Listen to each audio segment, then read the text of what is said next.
Good evening and welcome to Scotland at 7 here on Broadcasting Scotland. I'm Kenny McBride. Our first story tonight, Derek Mackay today stepped down as the Scottish Government's Finance Secretary following the release of a series of messages he had sent to a 16-year-old. The messages contained no suggestion of criminal behaviour but were described as creepy and inappropriate. Mackay has said he takes full responsibility for his actions and claims he behaved foolishly. He said, "I apologise unreservedly to the individual involved and his family. I spoke last night with the First Minister and tendered my resignation with immediate effect.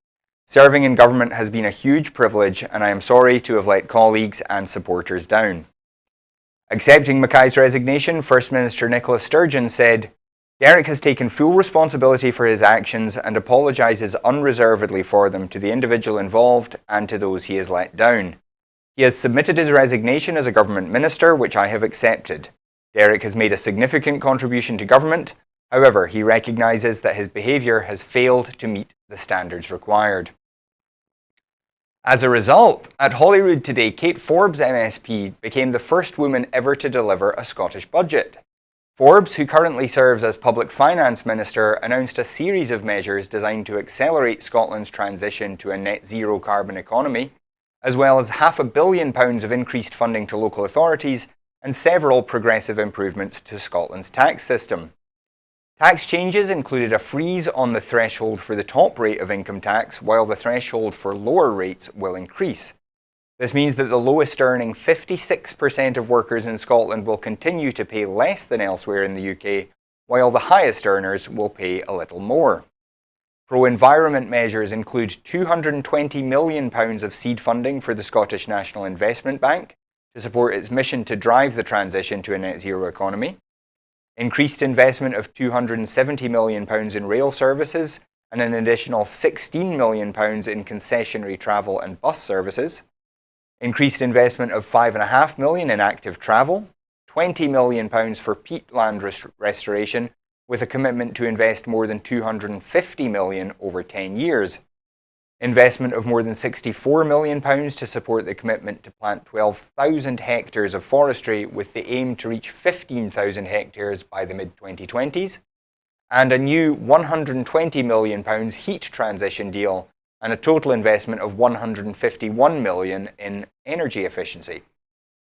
Other spending announced today includes £117 million investment in mental health for all ages and stages of life, £180 million to raise attainment in schools, and an above real terms increase of £37 million to the police budget, and an additional £6.5 million to support community justice to reduce reoffending.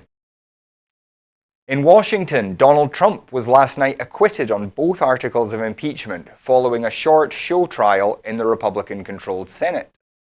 Only one Republican, Senator Mitt Romney of Utah, voted against party lines to convict the president on charges of abuse of power and obstruction of Congress when the House of Representatives sought to investigate the first charge.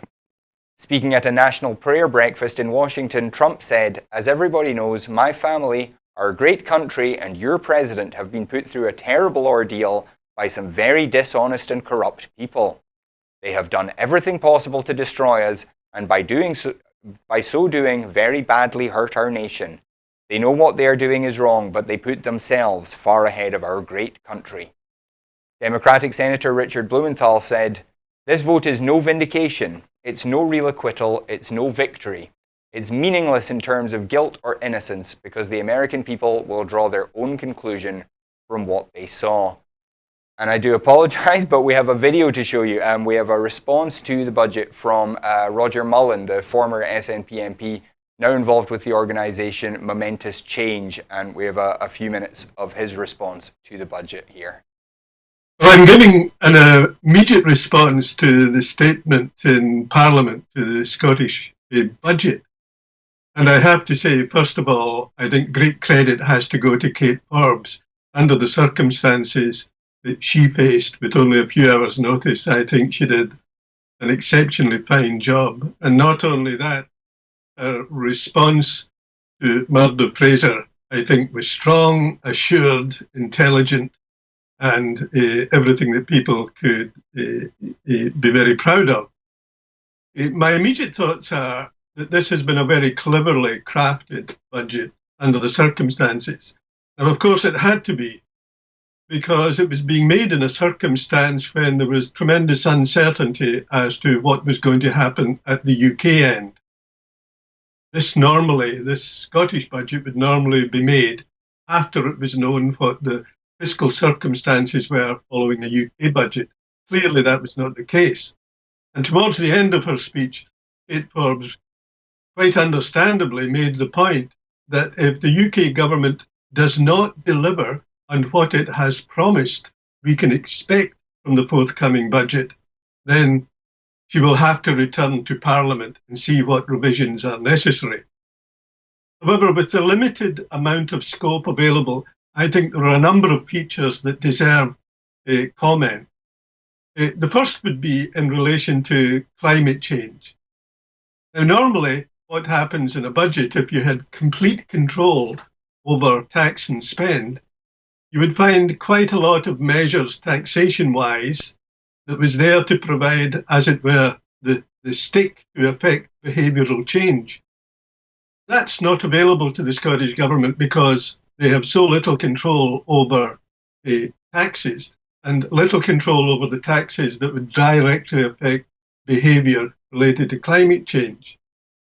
In those circumstances, therefore, it was interesting that what they decided to do was to use the carrot.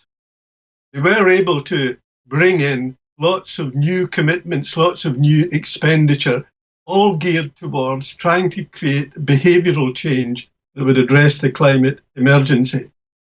And I think this, although people can always argue, I wish we had more money, and no doubt some people would argue, couldn't we have more money invested in that? I think the money that was invested in a whole variety of ways to encourage change in behaviour to assist the climate emergency is both commendable and, in some areas, particularly imaginative. So I feel quite positive about that. And I say that as somebody who, in the 1980s, produced the first major policy statement for the SNP on environmental matters. So I feel particularly strongly about the way in which we use the levers at our disposal to encourage effective environmental behaviour. And I think this budget, in large part, does that. I think also there is a recognition that there is a limit to how far within the small range of taxation powers the Scottish Government has, how much it can do to effectively raise above the block grant settlement what would be available for public expenditure. And there's always the problem of if you simply take a small range of taxation measures and try to raise significant funds from it, that you create lots of negative unintended consequences. So I think that has been avoided in this budget. And I think it's perfectly understandable that there is no change to the rates of income tax in this budget. I think basically what it's doing, it's consolidating the redistributive nature of the previous budget. And I think that makes eminent sense at this time, particularly because of the uncertainty of what the economic situation is going to be in the future, because of the possible actions of the UK government, and particularly because of the coming of Brexit. Now, in that regard, I'm perhaps slightly less optimistic than the government statement about what we face. It strikes me that, in part, the government's budgetary statement today is making an assumption that there is going to be at least a fairly stable Brexit agreement reached in the current round of trade negotiations and the like. I'm much less optimistic than they would appear to be. So the consequences are, it would not surprise me if the Scottish Government are going to have to return in a few months' time to update this budget, in part because of the implications of Brexit, but also in part because of the implications of Sajid David's coming budget. And in that regard, I know that Kate Forbes makes some reference to the mood music that's coming out of Westminster. There may be an increasing emphasis on austerity in terms of budgetary limits. And, I think all the mood music is that Sajid David is not going to deliver on some of the positive promises that have been made about the budget in the past, and that would be another reason we can expect Kate Forbes or whoever is going to be the financial secretary to have to return in the next few months to update matters. But broadly, I think this was a carefully crafted budget. It's one which gives strong emphasis to the kind of social priorities that the government have, but also, and appealing to me, a strong emphasis to the need to do things to address climate change. And I do think under the circumstances of uncertainty UK-wise, that this has been a budget that it's going to be difficult for anybody of goodwill to take issue with. And we thank Roger Mullen for that contribution.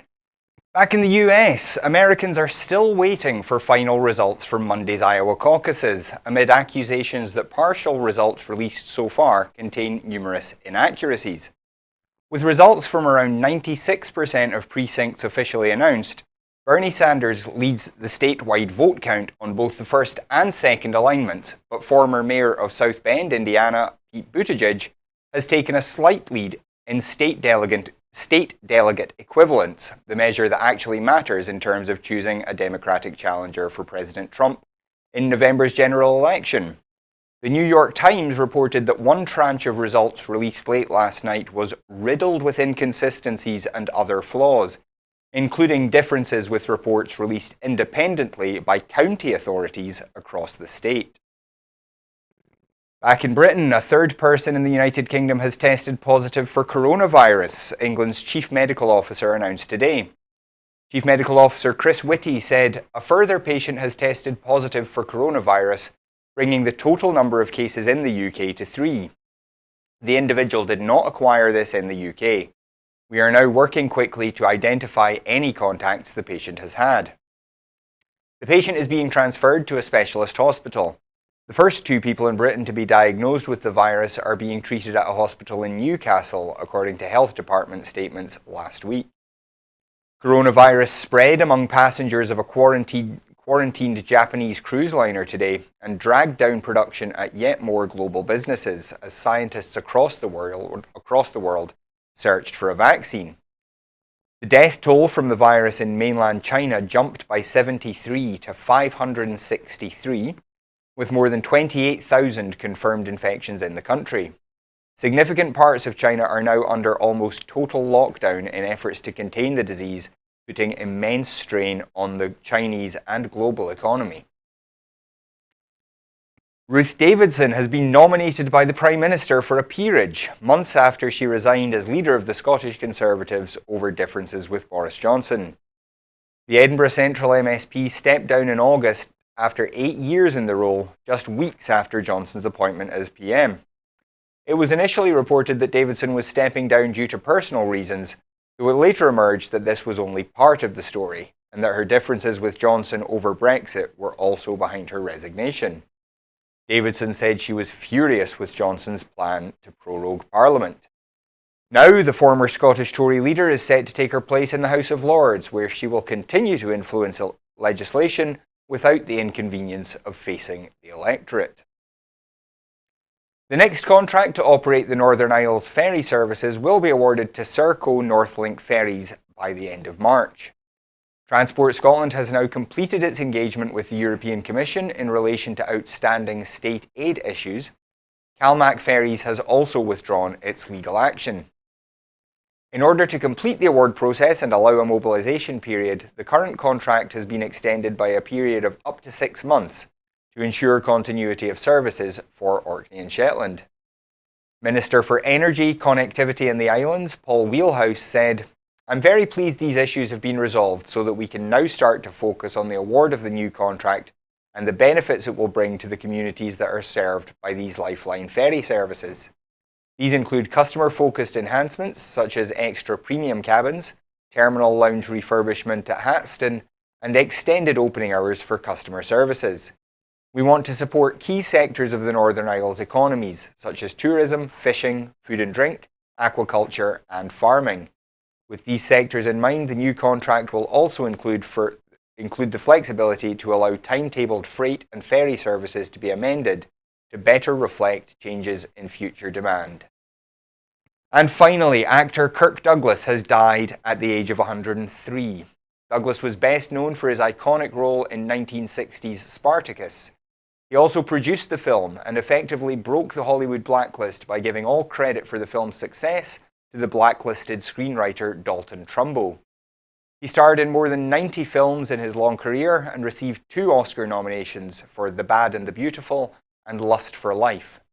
He's survived by his 4 sons, including actor and producer Michael Douglas. That is all we've got time for tonight. Thank you very much for joining us. We're sorry we didn't have a guest tonight. There was a bit of a miscommunication trying to get that organised for tonight, and somebody got double booked. So we are sorry about that. We will be back as normal on Sunday with the Full Scottish, when I'm sure we'll have guests, and then we'll be back with Scotland at 7 next week as normal. In the meantime, if you are able to support Broadcasting Scotland, do please go to broadcastingscotland.scot/register. As I'm sure you're aware, it does cost money to keep making TV shows, and every penny helps. So if you're able to go to broadcastingscotland.scot/register and become a supporter, your £5 a month makes a huge difference to what we can do here at Broadcasting Scotland in terms of the quality, the quantity, the type of programmes that we can produce. If you're not able to support us financially, you can always share the programmes around online. You can follow us at Broadcast Scot on Twitter. You can find us on Facebook. And please do share the programmes with your friends. Let them know what Broadcasting Scotland is, what we do here, and help us grow our audience that way. And finally, if you would like to get involved in Broadcasting Scotland, there is always a need for more bodies here, whether that's behind the camera doing writing scripts for me to read, for example, whether it's working on the technical side of things, actually running cameras and sound equipment, or whether you want to be an on-camera talent yourself, then there are plenty of opportunities, and we'd love to hear from you if that's something you'd like to get involved in. So do please, as I said, follow us on Twitter at Broadcast Scot. You can find the website. You can see us on the website. There is a volunteering page there as well. So do have a look there. But until then, that is all from Broadcasting Scotland for this week. As I said, we'll be back on Sunday with the Full Scottish, so do please join us then. Until then, have a great night.